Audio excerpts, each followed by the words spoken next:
Hi, David ERDOS with poem 3 from the Bastard's Charter. A bit of housekeeping. The previous poem ended with the wrong word. Stuff is what it should have ended with, if anyone noticed. I apologise, perhaps no one did. But for all posterity, let it be known.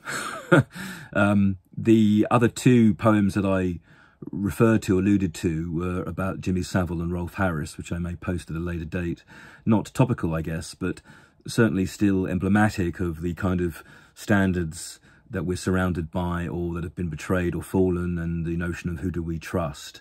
And these come from having watched the House of Maxwell series on the BBC, and also the Netflix documentary that I alluded to. So they still seem important in this new sequence, which questions the figures that are purporting to lead us or confront us, or who we have to deal with on a day-by-day basis.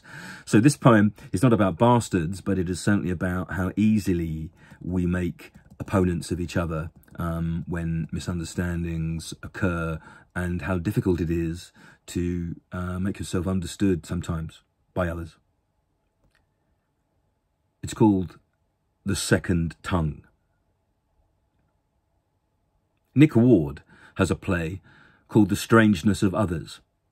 And so it seems in those moments when the world you live on is not theirs, when no confluence stirs, or with that apparent absence, compassion, or the time and space to consider the two different points that pole care.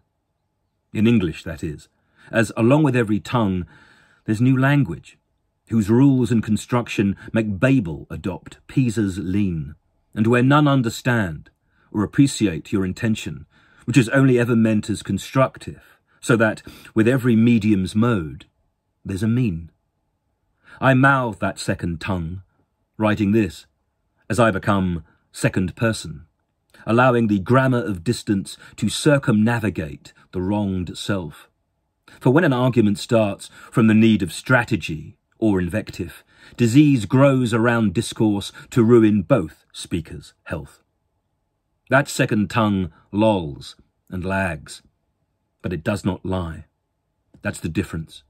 It instead kisses silence and draws from the depths the heart's scent, something rarely mentioned, hope's smell, or truth's valved aroma, sliding across gland and fibre for the sake of each expression well spent. It is that second tongue that laps our deep meaning. It is one we never use. It asks questions, then forms for us foreign sounds, which take us back to our births, or to our place in the universe, primed by wonder, and no longer earthed by frustrations, as if the frailties within still confound. You choose not to understand me, and so you decide not to listen. And yet, automatoned, the tongue's testing, despite your disregard all the while, hoping hard that you'll catch a slither of the sense it's expelling, in a far sea of saliva, in which each drop contains phrases, and where each light, moist lick in its landing has the substance and sheen of a smile. David ERDOS, April the 17th, 2022. Happy Easter.